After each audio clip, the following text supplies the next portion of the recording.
Hey, so recently I made a couple Ouija boards and I figure why not just make another one and share with you guys how to make it. Now there are plenty of videos out there on how to make Ouija boards, and there are plenty of videos on the different types of Ouija boards. But the one I'm going to make now is just going to be the traditional Ouija board with the letters, the hello, goodbye, etc. So what you need is a board. I use like this poster board. It's like that thick, and it doesn't have to be a certain color, shape, size, or although like this is a good size though. It's like 11 by like 30, so yeah. But small ones are portable, big ones are easier to use but less portable, so you know, each size has its pros and cons. But yeah, the only thing about a board is the thicker you make it, the longer it'll last. So that's hence the reason I use the thicker poster board. And then you need a marker, and since I'm using black, I'm using paint markers, gold and silver, just because I think they look cool. And yeah, I mean, you can use anything to write on your Ouija board, except I wouldn't recommend crayon, because unless you laminate it, it will either flake or prevent the planchette from moving around. Let's get started. I have my board here, and I'm going to start by writing at the top Ouija, or Ouija, but like O-U-I-J-A, like that. Or I guess you can't see it, like that. And Ouija actually stands for yes, yes in French and German. Just a little fun fact. So yeah.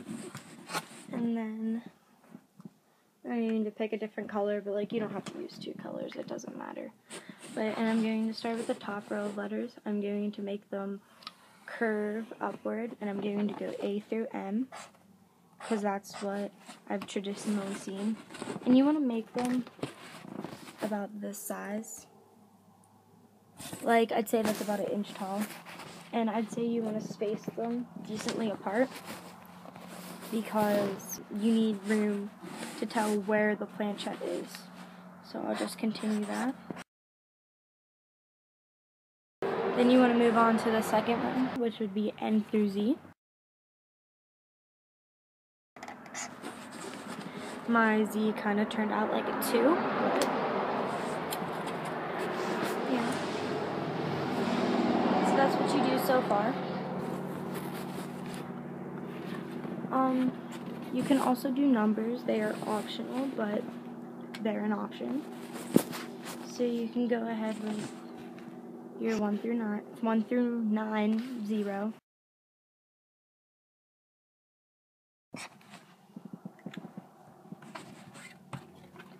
Just like that. And then the last requirement is a goodbye. Doesn't matter where you place it, but I've never seen it anywhere but the bottom, so yeah. And we'll explain why it's necessary in a bit here. But yeah, so a few things that are optional are yes and no's, which I put on even though they can be spelled. And a lot of people will put maybes as well, and hello as well, but I don't find it necessary at all. So yeah. Also, you can like decorate it up. I mean, it's like your board, and like you can put various symbols on it. One I recommend is the symbol on the Celtic cross. That's for protection. All it is a circle with these weird things like doing their thing. Like, I don't even know how to explain it, but just give me a sec. I did this too quick, so it looks kind of bad, but you can see the gist there. Like, it's supposed to be the symbol for protection, and when playing with spirits uninvitedly, that is a good thing to have, is a lot of protection. So yeah, and I really don't put any other symbols on. I don't want it to be cluttered or confusing. Okay, so the first thing you should know when using Ouija boards is that it can be dangerous. You don't know what you're going to get, and there's no guarantee it's going to leave when you ask it to say goodbye. A lot of people recommend white candles. They symbolize purity. You can also carve purity into the side of the candle, but I prefer to use tea light, so it's quite hard. You can also put a ring of salt around you. It's said to definitely protect you, but I don't, because I don't see how you clean that up, you know? And yeah, you're also supposed to, you can laminate your board to make the planchette easier to move, but I don't. I mean, it works fine for me. And also, you're supposed to wipe off your board with salt water before and after each use, but again, I board here, like, it's not laminated, so I do not do that. And I'm unpossessed, so I guess it's not a big deal. I guess I shouldn't say that, but like, I don't feel it's necessary. If you rely on me as a source, then I don't feel it's necessary. Anyway, after you're sure you're protected, before you start, you should say a prayer. And not a prayer like a Christian keep me safe kind of prayer. It's just a simple statement saying that you want peaceful dead and no evil to stay attached. And I will put the prayer I used in the drop box below, but like, you can even come up with your own. Like, there's no set prayer to say beforehand. And also a good idea beforehand would be to meditate, to get you in the mindset of getting ready to contact an entity, but also to rid yourself of negative energy and rid the area around you of negative energy. Yeah. So once you start, what you do, you take your board here and you get a planchette. If you have one, that's great. I wish I had one, but I'm not paying $15 for something I could just replace with something else. Okay, so for this I'm going to use Pokemon coin because it seems a decent size for the letters I chose. And I will do it upside down just to demonstrate better.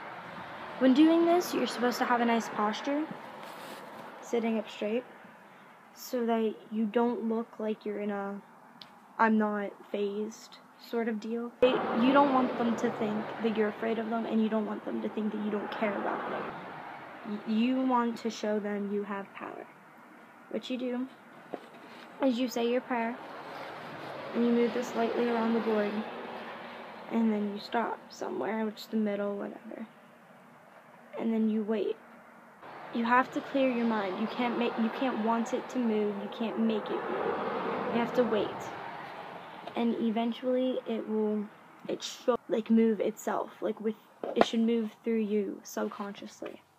And if you're alone, it's a good idea to say all of these letters that it's on out loud, so that you can kind of remember what it is, and so you can keep track of what it's saying to you. That's also a good idea to do it with a friend, so your friend can keep track. And then after you feel like you're done, you've got enough information, or even if you're simply frightened, what you need to do is firmly say goodbye. Don't say it in a way that a question mark could be placed after it. You have to firmly say goodbye and move it yourself onto goodbye, somewhere down here. And then you need to put the board away, turn on the lights, and meditate. That's what you should do. I mean, if it ends safely, if you're the one who initially ends it, I mean, maybe meditation isn't key, but if you're afraid, if you feel threatened, I would meditate to be on the safe side. So yeah.